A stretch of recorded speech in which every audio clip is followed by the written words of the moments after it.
W. P. Lovecraft. Escrevo essa história sob uma pressão mental considerável, uma vez que hoje à noite me apago. Sem dinheiro, com o estoque da droga que torna a vida suportável próximo do fim, não aguento mais essa tortura. Estou prestes a me atirar pela janela da água furtada na desolação da rua lá embaixo. Não entenda minha dependência da morfina como uma fraqueza ou uma perversão. Quando o senhor ler essas páginas rabiscadas às pressas poderá entender, ainda que não por completo, a minha ânsia pelo esquecimento ou pela morte. Foi numa das regiões mais abertas e menos frequentadas do enorme Pacífico que o paquete em que eu era supervisor de carga caiu, vítima das forças alemãs. Era o início da Grande Guerra, e as forças oceânicas dos teutos ainda não haviam afundado ao nível da degradação posterior, de modo que nossa embarcação foi capturada como um troféu legítimo, enquanto nós, da tripulação, fomos tratados com toda a justeza e consideração devida aos prisioneiros navais. A postura de nossos captores, a bem dizer, era tão tolerante que 5 dias após a abordagem consegui escapar sozinho em um pequeno barco, levando comigo água e provisões suficientes para um período considerável. Quando por fim me vi livre, à deriva, eu tinha pouca ideia das minhas coordenadas. Sendo um navegador de poucas habilidades, eu só conseguia ter uma vaga noção, graças ao sol e às estrelas, de que estava ao sul do Equador. Quanto à longitude, eu não fazia a menor ideia, e não havia nenhuma ilha ou litoral à vista. O tempo manteve-se bom. Por dias incontáveis, fiquei à deriva sob o sol escaldante, esperando que algum navio passasse ou que as ondas me conduzissem à orla de um lugar habitável. Mas nem o navio, nem a costa apareceram, e comecei a entrar em desespero com a solidão em meio à grandeza opressiva do infinito panorama azul. A mudança operou-se enquanto eu dormia. Jamais conhecerei os detalhes, pois o meu sono, mesmo sendo agitado e cheio de pesadelos, foi ininterrupto. Quando por fim acordei, vi-me parcialmente sugado pelo lodo de um infernal pântano negro, que se estendia à minha volta em ondulações monótonas até onde a vista alcançava, e onde meu barco estava ancorado a alguma distância. Mesmo que se possa imaginar a minha reação de surpresa ante uma transformação tão prodigiosa e súbita no cenário, a verdade é que eu sentia mais terror do que espanto, pois no ar e no solo putrescente havia algo de sinistro que me enregelava até o âmago. O lugar fedia a restos pútridos de peixes em decomposição e de outras coisas indescritíveis que eu via erguerem-se do lodo asqueroso que recobria a infindável planície.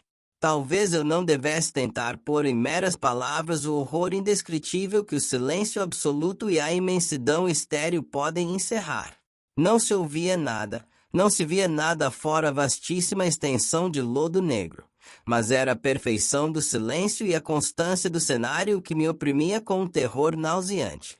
O sol ardia em um céu que parecia quase negro em sua crueldade límpida, como se a refletir o palude escuro como nanquim sob os meus pés.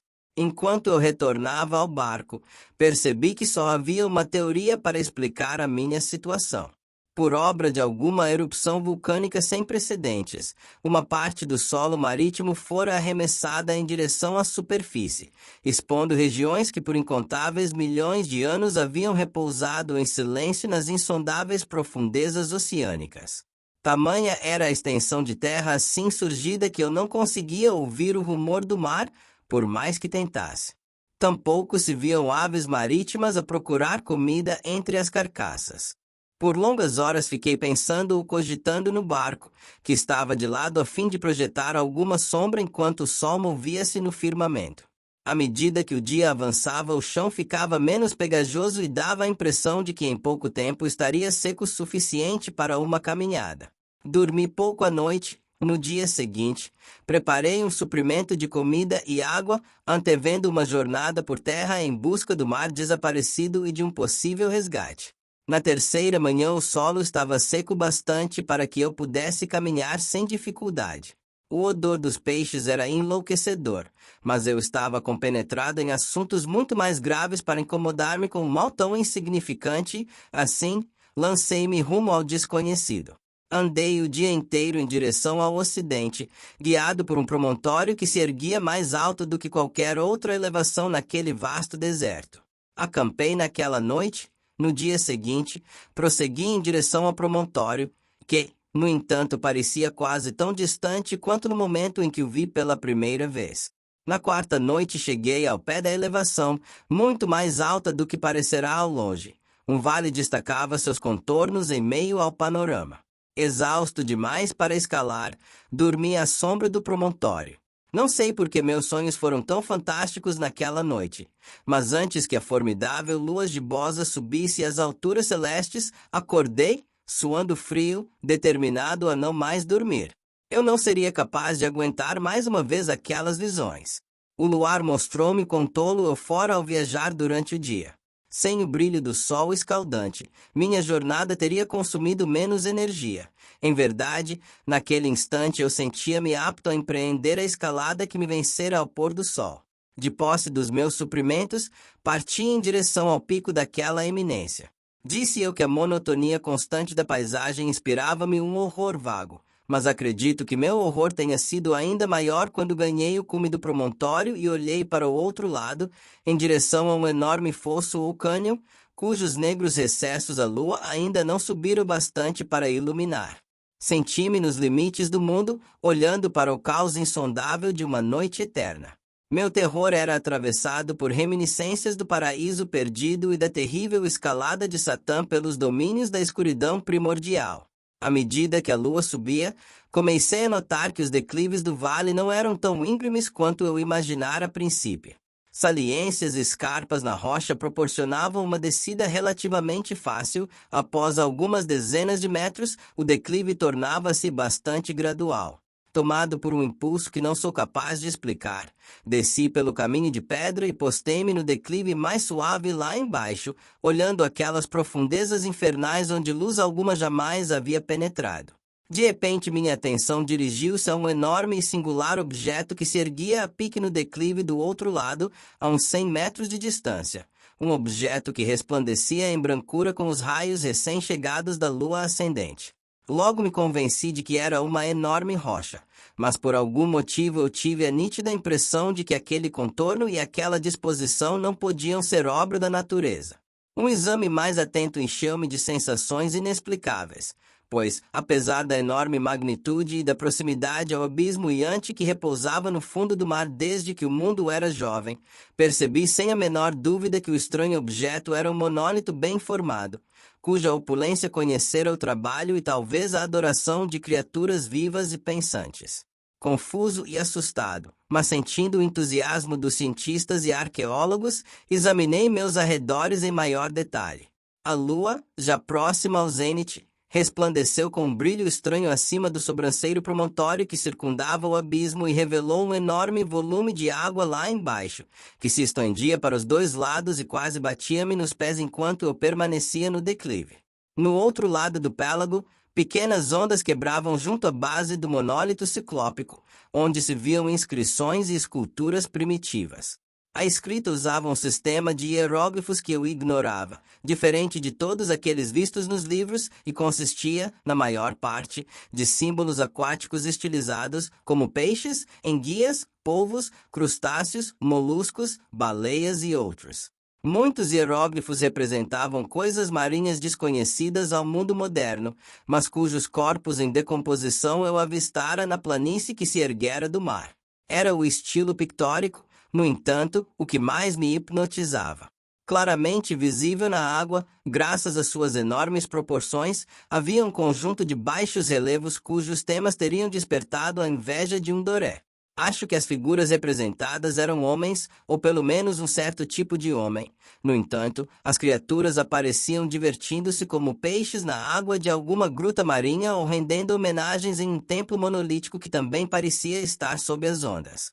Os rostos e as formas eu não ouso descrever em detalhe, pois a simples lembrança faz-me fraquejar. Grotesco além da imaginação de um Poe ou de um Bouver, o contorno geral das figuras era muito humano, apesar das mãos e pés com membranas natatórias, dos impressionantes lábios carnudos e molengos, dos olhos vidrados, arregalados e de outros traços de lembrança desagradável. Tive a curiosa impressão de que os desenhos estavam bastante fora de proporção com o cenário ao redor. Uma das criaturas aparecia matando uma baleia, representada em tamanho só um pouco maior do que ela própria. Como eu disse, reparei no aspecto grotesco e no tamanho exagerado das figuras, mas no instante seguinte pensei que aqueles seriam apenas os deuses imaginários de alguma tribo primitiva de pescadores ou navegadores, uma tribo cujos últimos descendentes haviam perecido eras antes que o primeiro ancestral do homem de Piltdown ou do homem de Neandertal nascesse. Estupefato com o vislumbre de um passado que extrapolava a imaginação do mais ousado antropólogo, pus-me a meditar enquanto a lua lançava reflexos singulares sobre o silencioso canal à minha frente. Então, de repente eu vi.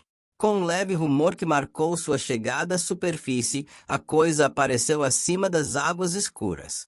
Vasto como um polifemo, horrendo, aquilo dardejava como um pavoroso monstro saído de algum pesadelo em direção ao monólito, ao redor do qual agitava os braços escamosos ao mesmo tempo que inclinava a cabeça hedionda e emitia sons compassados. Acho que foi naquele instante que perdi a razão. Em relação à escalada frenética do aclive e do promontório e à jornada delirante rumo ao barco não recordo quase nada. Acho que cantei um bocado e rompi em gargalhadas estranhas quando não consegui mais cantar.